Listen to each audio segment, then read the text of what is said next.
বিসমিল্লাহির রহমানির রহিম। আউযু বিল্লাহি মিনাশ শাইতানির রাজিম। বিসমিল্লাহির রহমানির রহিম। পরম করুণাময় অসীম দয়ালু আল্লাহর নামে শুরু করতেছি। আজকে আমি এখন যে শেয়ারটা নিয়ে কথা বলবো সেটা হলো Fine Force Limited. Fine Force Limited Dhaka stock এক্সচেঞ্জে লিস্টেড।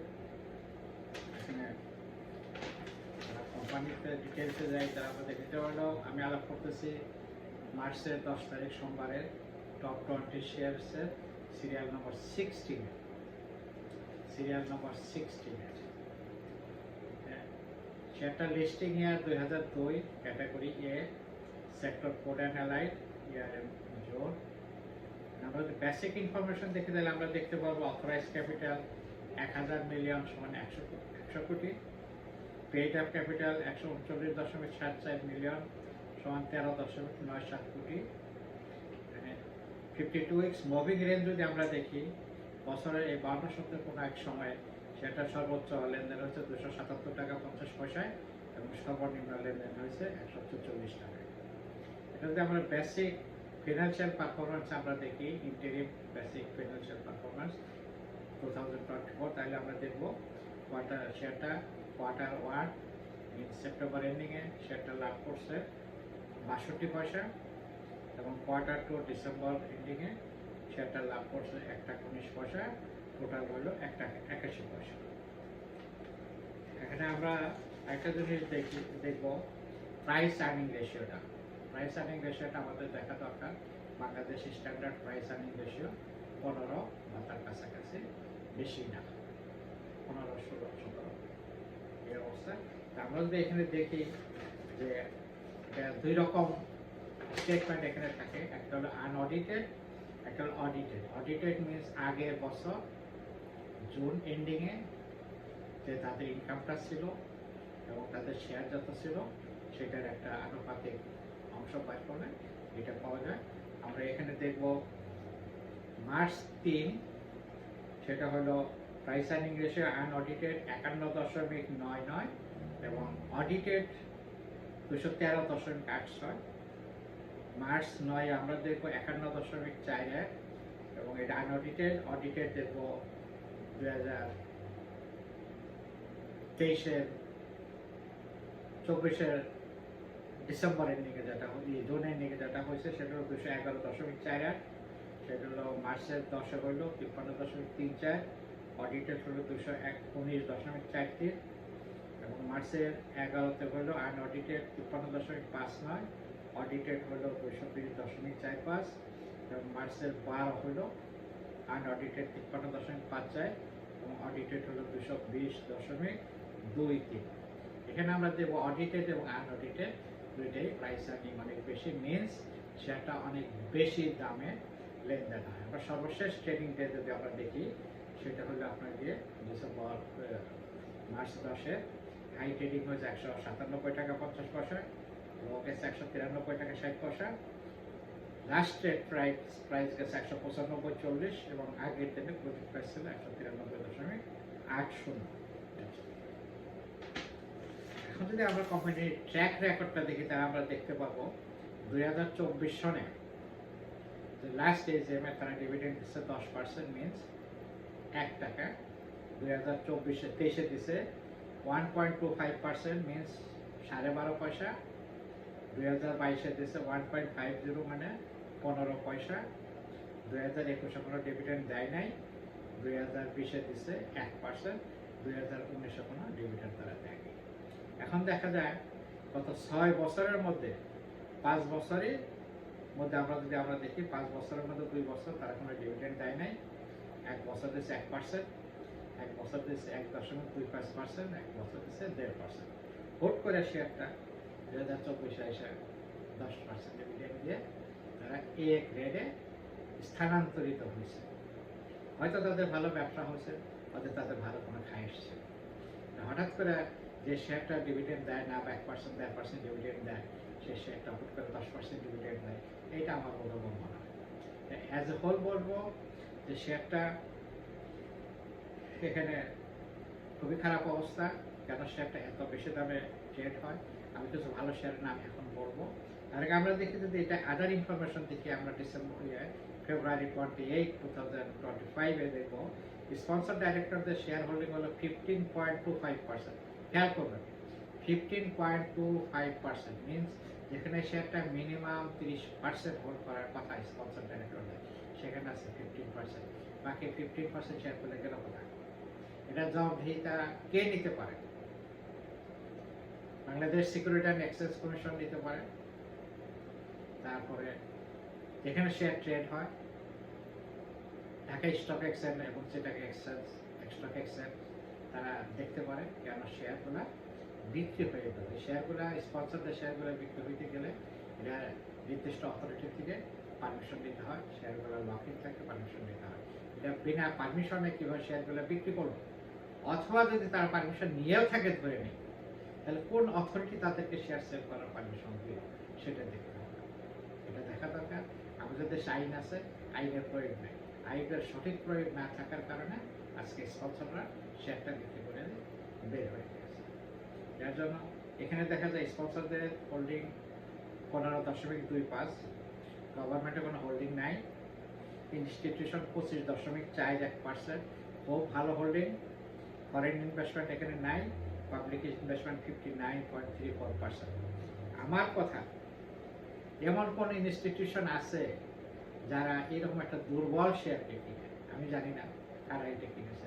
যে সব ইনস্টিটিউশন, মার্চেন্ট ব্যাংকার এইসব শেয়ার কিনছে, আমি মনে করি তারা হয়তো বিশেষভাবে প্ররোচিত হয়ে এই শেয়ারটা কিনছে, যা উচিত হয়নি। এর থেকে অনেক অনেক ভালো শেয়ার আছে, গ্রেট শেয়ার আছে, যেসব শেয়ার 100 টাকার নিচে লেনদেন হয়, কিন্তু সে শেয়ারগুলো অনেক ভালো ডিভিডেন্ড দেয়, 25%, 30%, 40%, 50%, 55% ডিভিডেন্ড দেয়। আপনারা কেন সেই সব শেয়ার কিনেন না? এসব শেয়ার হলো টোটালি গ্যামলিং শেয়ার, যেখানে পিও রেশিও খুব বেশি। পিও রেশিও দেবেন সকল ব্যাংকেরই, এই গ্রেট শেয়ার যেগুলো আছে সকল ব্যাংকের পিও রেশিও 5%, 6% কাছাকাছি। তাছাড়া আপনার আরও ভালো ভালো কোম্পানি আছে, সেগুলো আপনি যদি দেখেন, অ্যাকমিলা, মোবিল যমুনা, এসব শেয়ার আছে, স্কয়ার টেক্সটাইল শেয়ার আছে। শেয়ারগুলো 70 টাকা, 80 টাকার মধ্যে, 90 টাকার মধ্যে শেয়ারটা আছে, খুব ভালো ডিভিডেন্ড। আপনারা কিন্তু সেই সব শেয়ার কিনেন না। আপনার কেন এইসব শেয়ার কিনে আগে দেখবেন যে আপনার টাকা আপনি ইনভেস্টমেন্ট করছেন। আপনি 190 টাকা ইনভেস্টমেন্ট করে যদি আপনি 1 টাকা পান, আর আপনি এই টাকা দিয়ে যদি আপনি 3টা শেয়ার বা 2টা শেয়ার কিনেন, মোবিল যমুনা বা স্কয়ার টেক্সটাইল বা আপনার অ্যাকমিলা, আপনি এটা যদি আপনি ডাবল ধরি, তাহলে আপনার 10 টাকা, 12 টাকা বা 7 টাকা, 8 টাকা আপনি ডিভিডেন্ড পাবেন বছর শেষে। তাহলে আপনি কেন রিস্ক নিতে যান? যেহেতু বেশি রিস্ক নেবেন, বেশি লস করার সম্ভাবনা আছে, লাভ করবেন খুব কম। আমি ইদানিংকালে আমি দেখা যাচ্ছে, আমি দেখতেছি না, আমি যা বুঝি আর কি, সেটা থেকে আমি বলতেছি যে টপ 20-তে যে সব শেয়ার লেনদেন হয়, এটা 5% শেয়ার ভালো মৌলভিত্তিক শেয়ার, বাকি শেয়ারগুলো খুব দুর্বল মানের শেয়ার। আপনার কেন এই দুর্বল মানের শেয়ারগুলো? আপনার এখানে অর্থনীতির একটা ভাষা আছে, সেখানে বলা আছে যে খারাপ মুদ্রা ভালো মুদ্রাকে বাজার থেকে বিতাড়িত করে। খারাপ মুদ্রা ভালো মুদ্রাকে বাজার থেকে বিতাড়িত করে। এখানে ভালো মুদ্রা বলতে নোটটা চকচকে ঝকঝকা বলতেছি না, আমি অর্থনীতির কথা বলতেছি। যার জন্য এখানে বাজারটা কিছু খারাপ লোকের হাতে পড়ছে, যারা শুধু খারাপ শেয়ারগুলো আপনি লেনদেন করেন, মৌলভিত্তিক শেয়ারগুলো তারা কিনেন না, যার জন্য আমাদের অর্থনীতিতে পিছিয়ে আছে। যদি ইনস্টিটিউশনাল বায়ার আসে, যদি ফরেন বায়ার আসে, তাহলে তারা ওই সব শেয়ার কিনবে যেসব শেয়ার ভালো ডিভিডেন্ড দেয়। সেটা আপনিও বোঝেন, আমিও বুঝি। আমি বলবো না যে আপনি এই শেয়ারটা কিনেন, আমি এটা বলবো না। আপনার টাকা, আপনার সিদ্ধান্ত, আপনি বিনিয়োগ করবেন। যত পিই রেশিও, আপনার আদার কিছু বোঝা দরকার নেই, শুধু একটা জিনিস বুঝেন, পিই রেশিও যত বেশি হবে তত শেয়ারটা দুর্বল মানের হবে এবং আপনার রিস্ক বেশি থাকবে। আর পিই রেশিও যত কম থাকবে, সেখানে আপনার টাকাটা মজবুত কোনো ভালো কোম্পানিতে এটা বিনিয়োগ করছে এবং সেসব টাকা মার যাওয়ার কোনো সম্ভাবনা নাই, যদি কোনো দৈব দুর্ঘটনা না ঘটে। আমি মার্কিন যুক্তরাষ্ট্রে বসবাস করি, এখানে আমার অনেক সহকর্মী আছে, অনেক প্রডিউসার আছে, অনেক প্রতিবেশী আছে, যাদের ইন্টারেস্ট আছে। তারা আমার বাংলা ভাষা বোঝে না, তারা রিকোয়েস্ট করছে আমরা যেন ইংরেজিতে কিছু কথা বলি, যাতে তারা এই জিনিসটা বুঝতে পারে। এই যার জন্য আমি স্বল্প সময়ের ভিতরে আমি এই জিনিসটা মোটামুটি ইংলিশে ট্রান্সলেট করার চেষ্টা করব। তো আপনারা মনোযোগ সহকারে শুনবেন। সেটা যদি আপনাদের আমার আলোচনা যদি ভালো লাগে তাহলে সাবস্ক্রাইব করবেন। যারা শেয়ার ব্যবসা করে বা করতে চায়, যারা কোম্পানির সম্বন্ধে জানতে চায়, তাদেরকে জিনিসটা শেয়ার করবেন যেন ভবিষ্যতে আমি আরও ভালো ভিডিও করতে পারি এবং আপনাদের অবগত করতে পারি। আজকে বাংলায় আপনাদের সাথে এটুকুই, and আমি এটা ইংলিশে ট্রান্সলেট করার চেষ্টা করব। Today I am going to discuss about the share of Fine Force Limited, listed in Dhaka Stock Exchange Limited. This is listing at 2002 এবং sector is food and allied, category A. Category A means best category in my country, best category in Bangladesh stock market, and year end June. Basic information: the authorized capital 1,000 million and paid up capital 139.74 million. 52 is mobility. It was high was 277.50 and low was 144. If I see the interim financial performance 2024, then you can see quarter 1 means September 2024, quarter 1, this company's income was 62 paisa, means it is say like this 62 cents, not same thing, but due to their understanding I say this is 62 cents. $10 shares, market price is 197.95. The first quarter earning is 62 cents and quarter 2 is $1.19. This is like $1.19, together is 1.81, $1.81 for 6 months. If you see the price earning ratio for the last couple of days, then we can see March 6 price earning ratio was unaudited 51.99 and audited was 213.86. March 3 unaudited 51.41 and audited means 2024 is June 30, 2024. It was the audited statement. Their PE ratio was 211.48 and then March 10 unaudited 53.34 and audited 219.43. March 11 unaudited 53.59 and audited 220.50. The last trading day March 13 unaudited was 53.54 and audited was 220.23. Both is too high. In CPC unaudited, this is more than 3 times. If you see the audited, this is more than 10 times. So this is more P ratio means more risk, more risk, more risk. So if you see the track record, then we can see the last AGM 2024 June, they declared 10% means out of face value is $10, is 10% means $1, and 2023 1.25% means 0.12 cents, and 2022 1.5% means 0.15 means 15 cents per share. 2021 no dividend. 2020 1% means $1, and 2019 is no dividend. And if you see the other information of the company, this is February 28, it was sponsor is 15.25%, very poor. It's supposed to be 30%, 30%. How it becomes like this? I don't understand. The authorities should check it and they have to then the accountable how it becomes like this, how they sold their shares. They have to be accountable. They need to impose the fine, etc., etc. They need to suspend their directorship, etc. And the government holding is 0%, institution holding is 25%, 41%, foreign investment is 0%, and public is 59.34%. The institutional holding is very good.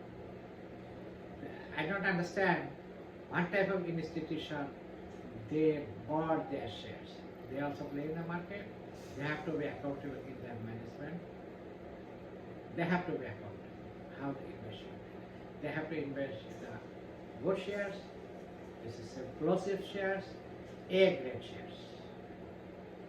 And if you see the last trading day, their high price was 197.50, low price was 193.60, last trade price was 195.40, and yesterday closing price means before this it was 93.80. If the shares give you 10% means $1. Why you spend $200 for getting $1? We have too many explosive shares, too many good shares. If you spend like $50, you can get $50, $60, you can get like $4, $5 every year. So when you invest it, you have to calculate it, you have to think it, where you are going to put your money. This is your money, your responsibility. The loss is yours. If any gain, this is also yours. There is very poor possibility to earn or gain, capital gain. So you have to invest. When you invest, you have to learn, you have to see that you invest. Take your time. This is not, I'm going to market, I'm going to buy like this. I'm going to ask the trader, I'm going to ask the clerk over there, buy some shares for me. No. You have to say, the trader, I have decision, I have the account, I have money in my account. So I want to buy this share. This has the track record, this one. So I have to buy this one. How much the price? 5 cents, 10 cents, 15, 10 cents, 20 cents is nothing. Invest your money.